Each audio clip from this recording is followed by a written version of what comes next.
Bonjour et bienvenue à toi dans cette nouvelle vidéo. C'est un plaisir de te retrouver aujourd'hui. Et aujourd'hui, on va parler des 7 clés du livre de Dale Carnegie, Comment trouver le leader en vous. Dans cette vidéo, tu vas découvrir 3 choses brièvement: qui je suis, qui était Dale Carnegie et enfin 7 clés de son livre. Reste très attentif jusqu'à la fin de cette vidéo puisque j'aurai un petit cadeau à t'offrir dès la fin de cette vidéo.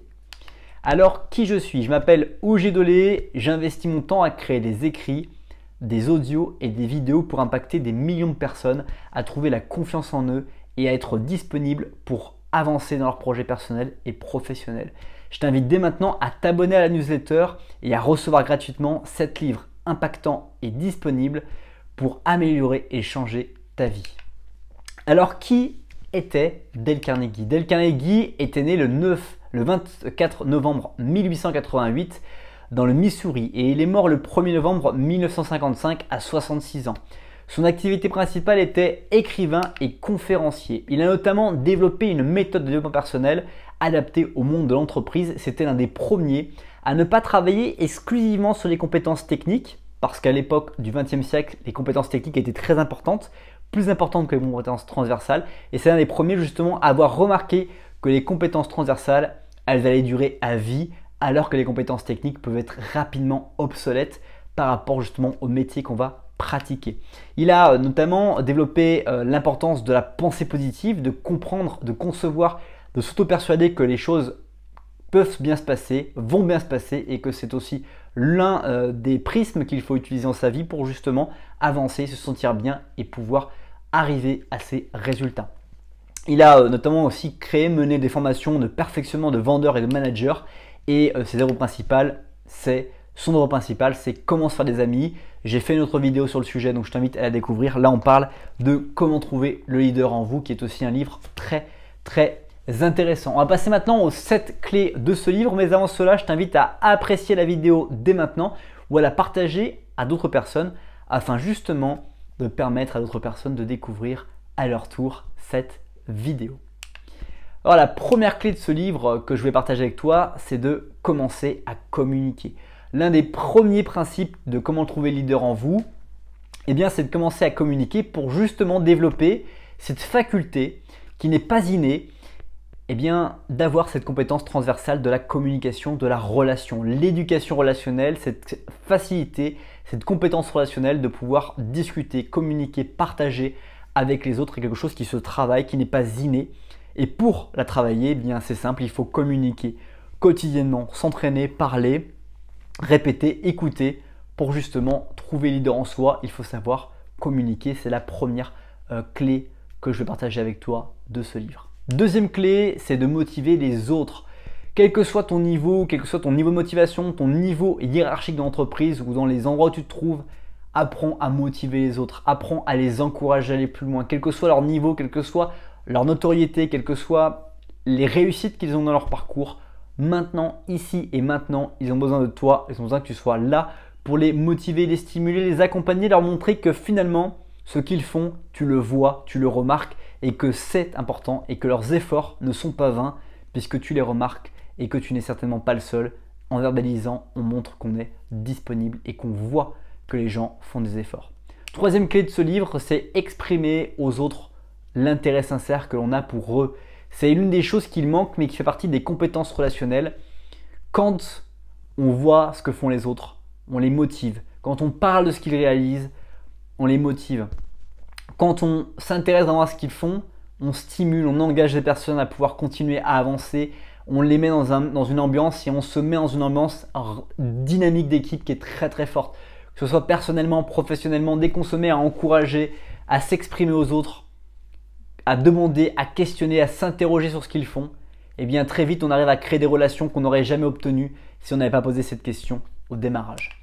On va passer maintenant à la 4e clé, mais juste avant cela, j'aimerais que tu me dises dans les commentaires la clé qui a le plus d'impact pour toi. Est-ce que c'est commencer à communiquer? Est-ce que c'est motiver les autres? Ou est-ce que c'est exprimer aux autres ton intérêt sincère pour eux? Quelle est la clé ici maintenant qui a le plus d'impact pour toi dans ta vie et qui fait du sens, qui fait écho par rapport justement à ces 7 clés que je partage avec toi dans cette vidéo. Fais-le tout de suite parce que je ne vois pas de commentaires bouger encore. Écris, prends le temps d'écrire quelques instants la clé qui a le plus d'impact pour toi et éventuellement pourquoi, un petit texte si tu veux. Je te laisse quelques instants avant de repartir sur la 4e clé et j'attaque la 4e clé. Apprends à écouter, c'est l'une des compétences transversales les plus difficiles à acquérir mais qui est pourtant la plus profonde, fondamentale, puisque écouter se fait avec les yeux et avec les oreilles alors que entendre se fait qu'avec les oreilles, tu l'as dit. Et du coup, c'est ça qui est intéressant, c'est que apprendre à écouter est aussi une compétence transversale qu'il faut développer, chercher à progresser là-dessus. Laisser parler les autres jusqu'à la dernière seconde, tu remarqueras qu'ils arriveront à la fin de leur monologue à te dire bref, enfin voilà ce que je voulais te dire. Tous ces petits mots de liaison vont te permettre de comprendre qu'il est temps pour toi de pouvoir rebondir ou d'avancer dans la conversation parce que tu les as laissés parler jusqu'à la dernière seconde. 5e clé du livre, c'est respecte la dignité des autres. Il y a des personnes qui vont faire des erreurs, des personnes qui vont se louper et la pire chose qu'on peut finalement faire, c'est d'enfoncer le clou et de leur faire perdre la face en ajoutant quelque chose de négatif. Alors que si on laisse la dignité des autres en disant de toute façon je vois bien que tu as fait tout ce qu'il fallait faire et franchement je pense que personne d'autre que toi aurait pu faire aussi bien que ce que tu as réalisé. Ce sont des phrases, des choses qui vont permettre de sauver la face de la personne qui va vivre sinon des moments difficiles, qui va se remettre en question et pendant qu'elle se remet en question, il y a des interférences qui font que ses performances ne sont pas égales à son potentiel parce que les interférences vont venir diminuer le potentiel de la personne parce qu'elle se pose trop de questions et qu'elle va se remettre en question, se remettre en cause par rapport à ce qu'elle a réalisé. 6e clé de ce livre, c'est mets en valeur, félicite et récompense les personnes qui sont autour de toi.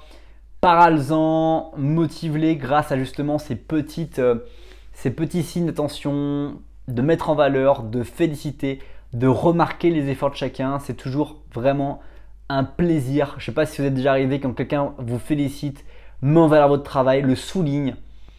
Ça vaut tout l'or du monde parce qu'on sait à ce moment-là pourquoi on a fait tous ces efforts, pourquoi on s'est déchiré à faire quelque chose quand on justement, on est mis en valeur ou qu'on est félicité. D'ailleurs, je t'invite à me récompenser avec un petit commentaire dans les vidéos, ça fait toujours plaisir. 7e et dernière clé, c'est fixe tes propres objectifs. Ne laisse pas les autres définir les objectifs que tu as à atteindre.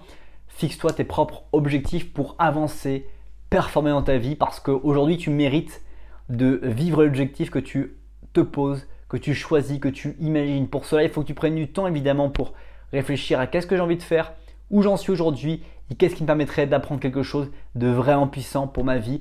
Quelles compétences transversales ou quelles compétences techniques puis-je apprendre pour avancer, progresser et me développer dans ma propre vie. C'est déjà la fin de cette vidéo. Dis-moi dans les commentaires le conseil que tu as retenu de cette vidéo. Je te les rappelle rapidement. Commencer à communiquer, motiver les autres, exprimer aux autres son intérêt sincère, apprendre à écouter, respecter la dignité des autres, mettre en valeur, féliciter, récompenser et fixer ses propres objectifs. Merci pour le temps que tu as consacré à cette vidéo. Comme je te l'ai annoncé en début de cette vidéo, je t'offre gratuitement dans la description mon livre 7 livres impactants est disponible et abonne-toi justement à la newsletter pour recevoir directement ce livre dans ta boîte mail. Passe une bonne suite de journée et je te dis à bientôt pour une prochaine vidéo.